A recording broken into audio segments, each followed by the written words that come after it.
Sino nga ba ang unang taong nilikha ng Diyos sa mundo? Sila ay walang ina at ama. Ang kwento ni Adan at ni Eva.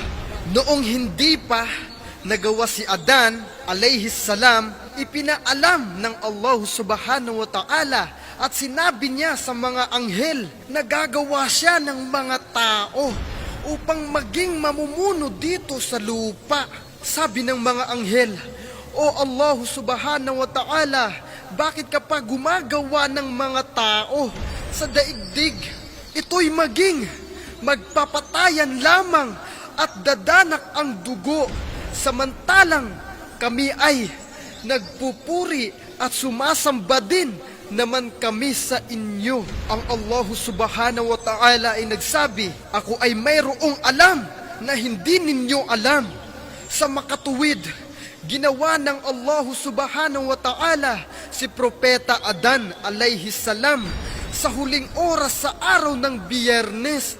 Inutusan ng Allah subhanahu wa ta'ala ang anghel na si Gabriel o si Jibril alayhis salam na kumuha ng lupa. Ngunit ang sabi ng lupa, kanlungan ako ng Allah subhanahu wa ta'ala kung ako'y iyong babawasan. At hanggang sa bumalik si Gabriel na walang nadalang lupa, ang sabi ng anghel na si Gabriel, O Allah subhanahu wa ta'ala, ang lupa ay nagpakubli sa iyo, kaya hindi ko kayang kumuha. Inutusan naman ng Allah subhanahu wa ta'ala ang anghel na si Mikael, at ganun din, walang nangyari. Ibig sabihin, hindi rin nakakuha ng lupa. At inutusan naman ng Allah subhanahu wa ta'ala ang anghel ng kamatayan na si Malakal Maut. At habang nasa daanan siya papuntang daigdig, ang anghel ng kamatayan na si Malakal Maut, nasabi niya sa kanyang sarili na kanlungan ako ng Allah subhanahu wa ta'ala kapag wala akong madadala at di ko magagawa ang utos ng Allah subhanahu wa ta'ala sa akin. At kumuha na ng lupa ang anghel ng kamatayan at hindi na nagpaalam. Sa madaling salita, nakakuha ang anghel ng kamatayan at dinala niya ito sa paraiso. Hanggang sa ginawa at binuo ng Allah subhanahu wa ta'ala ang katawang lupa ng propetang Adan alayhis salam sa sariling kamay mismo ng Allah subhanahu wa ta'ala. At huwag nating isipin na kapareho ng ating kamay ang kamay ng Allah subhanahu wa ta'ala, dahil ang Allah subhanahu wa ta'ala ay walang kahalintulad ninuman sa atin at ng ating mga nakikita. Dahil ang Allah subhanahu wa ta'ala ang pinakadakila sa lahat, dahil siya ang naglikha sa sangkatauhan sa mga nakikita at hindi nakikita dito sa mundo. Nang ito'y matapos na, sa loob ng 40 taon ay nakatindig lamang ang katawang lupa ni Adan alayhis salam sa puno ng kahoy sa paraiso na may mata at tainga, ngunit hindi nakakakita at nakakarinig. Sa tuwing madadaanan ng mga anghel, sila ay nangangamba sa antas ng pagkalikha nito ng Allah subhanahu wa ta'ala. Nang ito'y nadadaanan ni Satanas o si Iblis, huminto, pinagmamasdang maigi ang katawang lupa ni Adan alayhis salam. Hanggang sa kinatok niya ito, tumunog at tumaginting. Sinabi ni Satanas sa isip niya na mahina at marupok ito, dahil may guwang ang loob nito. 40 feet ang taas ng katawang lupa ni Adan alayhis salam. At napag-isip-isip ni Satanas na pasukin ito hanggang sa pinasok niya ito, at doon siya dumaan sa bunganga ng katawang lupa ni Adan at lumabas sa puwitan nito. Dumating ang 40 taon at gustuhin na ng Allah subhanahu wa ta'ala hipan at bigyang buhay at kaluluwa ang katawang lupa ni Adan alayhis salam. Hinipan na ng Allah subhanahu wa ta'ala ang kanyang lupa ni Adan at inutusan ng Allah subhanahu wa ta'ala sa mga anghel na magpatira pa kayo kay Adan at nagpatira pa lahat ng mga anghel maliban kay Satanas o si Iblis. Sinalungat nito ang utos ng Allah subhanahu wa ta'ala at nagmamalaki sa sarili. Ang sabi ng Allah subhanahu wa ta'ala kay Satanas o kay Iblis, bakit di ka nagpatira pa kay Adan? Ang sabi ni Satanas, at bakit ako magpapatira pa? Bakit ako magpapatira pa kay Adan? Ako ay mas mainam sa kanya. Nilikha mo ako mula sa apoy, samantalang si Adan ay nagmula lamang sa lupa. Minaliit niya si Adan alayhi salam, ang ating ama. Ang sabi ng Allah subhanahu wa ta'ala kay Iblis, umalis ka dyan, katotohanan, isinumpa kita, at ang sumpang ito'y mananatili hanggang sa katapusan ng mundo. At lumaganap na ang espiritu sa ulo ni Adan, at dumadaloy na ang dugo sa iba't ibang bahagi sa ugat ng kanyang katawang lupa. At unti-unting pumipintig ang kanyang puso hanggang sa nabuhay ang kanyang kaisipan. At sabay, napabahing si Adan alayhi salam. Ang sabi ng mga anghel, bigkasin mo Adan ang alhamdulillah. At binigkas ni Adan ang tugon ng mga anghel na alhamdulillah. At sinagot ng Allah subhanahu wa ta'ala, ito nang yarhamukallah. At ang kaluluwa ay tuloy na lumalaganap sa mga mata ni Adan.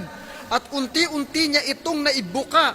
At ang unang-una niyang nakita ay ang bunga ng kahoy sa paraiso, na palunok-lunokang kanyang lalamunan, nakadama ng pagkagutom at di mapakali sa paghakbang, kahit di pa gaanong lumalaganap sa kanyang mga binti ang kaluluwa. Ang sabi ng Allah subhanahu wa ta'ala, ang tao ay ginawa ng madalian hanggang sa ganap na nilikha si Adan, at tinuruan ng Allah subhanahu wa ta'ala si Adan sa mga pangalan ng lahat ng kanyang nilikha, pati na yung di pa nalikha. Ang sabi ng Allah, Adan, pumili ka dito sa dalawang palad ng kamay ko. Kanan ang tugon ni Adan.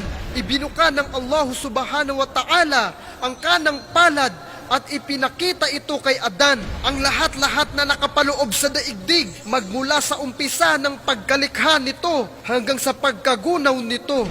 Ayon rin sa kasaysayan at pagkalikha sa mga propeta, mula sa angkan ni Adan hanggang sa mga nasyon o umma ng mga propeta, at hanggang sa napansin ni Adan sa kasulukuyang pinagmamasdan niya ang pangyayari at kasaysayan na magaganap sa palad ng Allah subhanahu wa ta'ala. Ang isang lalaki na ang bunganga ay nagliliwanag, at naitanong ni Adan alayhi salam sa Allah subhanahu wa ta'ala, sino po sila? Ang lalaki, yan na nagliliwanag ang bunganga o Allah subhanahu wa ta'ala. Ang sabi ng Allah subhanahu wa ta'ala, yan ang mga apo mo na si David o si Propeta David. Ang tanong ni Adan alayhi salam sa Allah subhanahu wa ta'ala, ilang taon ang buhay niya dito sa mundo? Ang sagot ng Allah subhanahu wa ta'ala, 6 na po. Humingi ng pabor ang Propeta Adan alayhi salam, na ang sabi niya, o Panginoon ko, kumpletuhin mo na lang ang buhay niya sa mundo ng 100 taon. Ang tugon ng Allah subhanahu wa ta'ala, maliban kung ibigay mo sa kanya ang ibang taon na pananatili mo dito sa mundo. Nagtanong uli si Adan alayhi salam, ilang taon ba akong mananatili dito sa mundo? Ang sagot ni Allah subhanahu wa ta'ala, 1,000 taon. 1,000 years mga tol. Sa makatuwid, sinagot ni Adan alayhi salam ang kondisyon at pumayag siyang bawasan ang pananatili niya sa mundo ng 40 taon. Ang meaning niya, ang buhay ni Adan alayhi salam sa mundo, imbis na 1,000 years, ito'y nagiging 960 years na lamang. At saksi ang mga anghel sa usapang ito. Ang sabi ng mga anghel, O Panginoon, O Allah subhanahu wa ta'ala, kayo po ay banal dahil wala kaming alam maliban kung kami ay inyong tuturuan.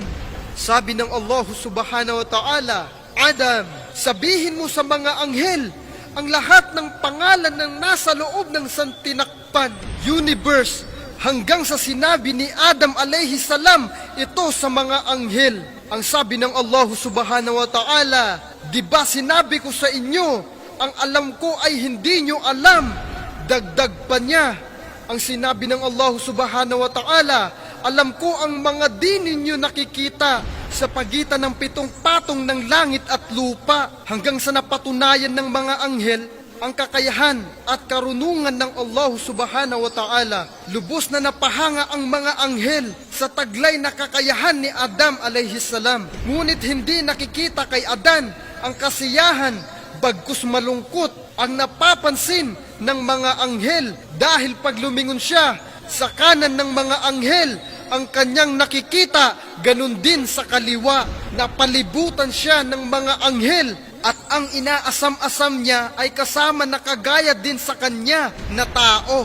At sa gayoy, hinugot ng Allah subhanahu wa ta'ala ang isa sa kaliwang tadyang na baluktot ng propeta Adam alayhi salam, at yun na si Eva alayhi salam, na nagiging asawa niya, hanggang sa nakita sa pagmumukha ng propeta Adan alayhi salam na siya ay nasisiyahan.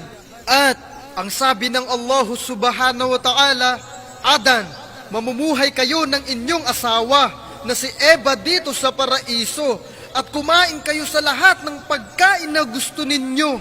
Ngunit huwag niyong lapitan ang punong kahoy na ito, dahil mapapabilang kayo sa mga lipon ng mandaraya. At naninirahan na sina Adan at Eva sa paraiso ng 130 taon.